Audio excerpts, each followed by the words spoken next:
মই নৌতপল শৰ্মা দ্বাদশ বিজ্ঞান শাখাৰ মই ছাত্ৰ। আজি মই আপোনালোকক এটি বিজ্ঞান আৰ্হিৰ বিষয়ে ক'বলৈ ওলাইছোঁ। আজি মই এটা প্ৰজেক্টৰ ওপৰত আলোকপাত কৰিম। প্ৰজেক্টৰ নাম হৈছে eco friendly hybrid modern house. এই প্ৰকল্পটোৰ উদ্দেশ্যটো হৈছে সৌৰশক্তি আৰু তাপ বিদ্যুৎ উৎপাদকৰ সংহত কৌশল ব্যৱহাৰ কৰি সৌৰশক্তি আহৰণ, CFCৰ দৰে বিষাক্ত গেছ আৰু কোনো চলমান অংশ ব্যৱহাৰ নকৰাকৈ বাতানুকূল পৰিৱেশ সৃষ্টি কৰা।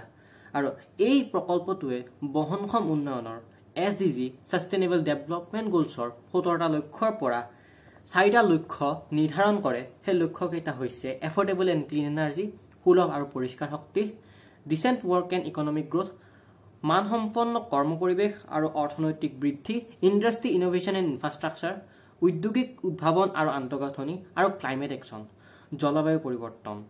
এই প্ৰকল্পটোৰ কাৰ্যপদ্ধতিটো হৈছে আমি এটা ঘৰৰ আৰ্হি প্ৰস্তুত কৰিছোঁ। সেই ঘৰটোত আমি সৌৰকোষৰ প্ৰয়োগ কৰিছোঁ। তাপবিদ্যুৎ উৎপাদক সংহত সৌৰ পেনেল, তাপবিদ্যুৎ শীতলীকৰণ পেল্টিয়াৰ মডিউল, তাপবিদ্যুৎ উৎপাদক আৰু এলুমিনিয়াম পাত ব্যৱহাৰ কৰিছোঁ।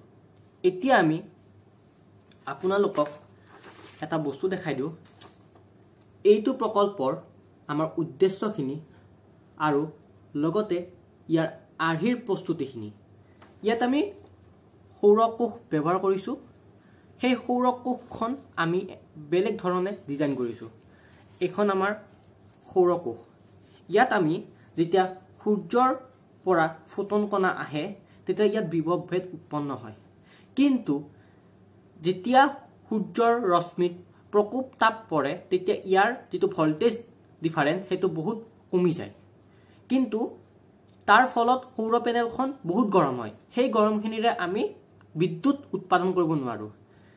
আমি তেনে ক্ষেত্ৰত এটা সমাধান উলিয়াইছোঁ যে ইয়াত যিখিনি তাপ উৎপন্ন হয় সেই তাপখিনি আমি পেল্টিয়াৰ মডিউলৰ সহায়ত আমি বিদ্যুৎ বৈভৱলৈকে উৎপন্ন কৰিব পাৰিম।